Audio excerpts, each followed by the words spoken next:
back to the Toffee Blues, your source for all things Everton. My name's Connor Williams, and we're back with another one of our 24/7 news report videos. As always, we start with the headline news, and the headline news is that Ashley Young underwent his medical on Sunday. Final signatures are all that's needed to be fully completed for him to put his move to Goodison Park.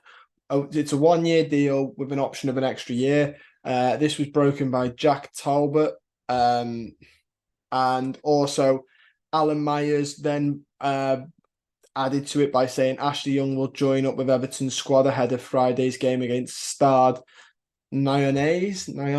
Yeah, I think the squad in Switzerland, aren't they, at the minute for pre-season? And then Fabrizio Romano finally, as well, adding in there. Ashley Young set to join Everton on a short-term deal. Medical has been booked for the next 24 hours. Young accepted conditions of the deal and joins as a free agent. So it costs the club just his wages. We ran a poll on the Toffee Blues saying Ashley Young on a 1-year deal. Let us know your thoughts. So far, 2,168 of you voted. 56% said yeah. 21% said I don't know. And 23% said no. Interesting. From the discourse I saw on Twitter, I expected the thumbs down to be higher. It just goes to show, one or two people on Twitter doesn't speak for a fan base. But yeah, very interesting. I mean, my thoughts on him, there's, listen, it's the situation is the situation. Money is tight. He's a free signing.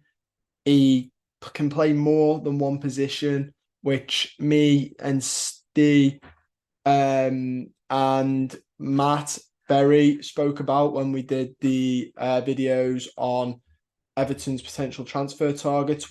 I said to him, it seems to be a running trend here that Everton are going for players that can fill more than one position, more versatility. And I think that's come down to the fact that we don't have the budget to be getting one per position. So let's just get one or two that can play anywhere. Like all the strikers or forwards we're after can play out on the wings as well. Nonto, that Bial can play out on the wing, although we're about to miss out on him, I think. But you get my drift. So yeah, I mean, he's 38. That is quite old, but he also played the majority, quite a lot of games for Villa last season. Pushed Luca Dean out the squad towards the end for Unai Emery. Listen, it's a year's deal with the option to extend, which would make him 39. I don't see that happening. I also don't think he starts week in, week out either. Maybe he does, maybe he doesn't. I mean, it's on Mykolenko if it's at left back to step up, really, isn't it? If a 38-year-old's coming in and knocking you straight out the side, that's down to you if you want to pull your socks up and work harder or not.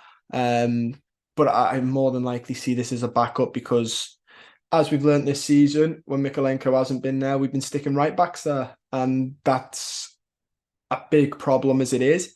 So I can see why we're doing this for a backup left back, and we are in the market for one. Moving on, we have the Everton have inquired about Manchester United goalkeeper Tom Heaton. This has come from John Cross of the Mirror. Again, not a shock here. We did run a Toffee Blues poll. So far, 1,380 voted. 50% said yeah. 29% said I don't know, and 21% of you said no. Again, Tom Heaton, not versatile. He's only going to play in goal, but we are tight for money. And to be fair, Tom Heaton would probably be the Begovic role, but I rate him a little bit better than Begovic. And at this rate, our backup keeper is João Virginia, who has just had his contract extended. So it's slim pickings at Everton. It's a bit... we're not in the position for us to be picky, and we have to take what we can get. If we can get Tom Heaton on a decent fee as a backup keeper, I think he's very good. It's also good to have somebody to push Pickford. Just not that I'm saying he let his guard down or slip because he's got the England #1 position to keep fighting for, but it is just good to have players that push your players that little bit further. instead of Pickford thinking, well, you're not going to drop me because who are you going to play instead? Not that he would have that attitude, but just as an example, it's good to have people fighting for positions. We also have from the Mail Sport that Everton have made a loan bid with an obligation to buy for Almira forward El Bilal Toure. Everton would pay the transfer fee for Toure in 4 instalments. Almira are surprised by the offer. I think that means we can't afford his release clause.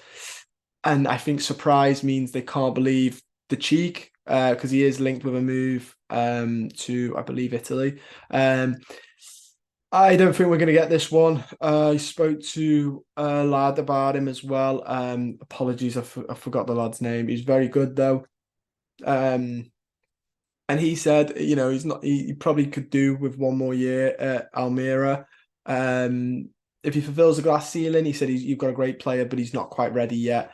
So I'm kind of moving on to the side of I'm glad we're not spending 30 odd million that we don't have on somebody who might be a very, very good player, but also might not be, because we have been burnt by this before. When I think Moise Kean, Sandro Ramirez, unfortunately, we're not in a position to be taking gambles on young players. We need players that we know will come in and perform. Hence the Ashley Young. We also have from the Liverpool Echo that Championship side Preston have met on 2 separate occasions with Everton over the possibility of signing Tom Cannon on loan or permanently. Sunderland were also interested in Cannon, but they have not. They don't have a budget to launch the bid. I think Cannon was there, wasn't he, last season on loan? Did a very good job for them. I can see Everton trying to get money for him just because of the way the fire sale's going with the youth. I like Tom Cannon, think he's a good player, but I can see Everton trying to take any money they can for him. Everton have also discussed the possibility of swapping striker Tom Cannon for Blackburn midfielder Adam Wharton, the Mail have said.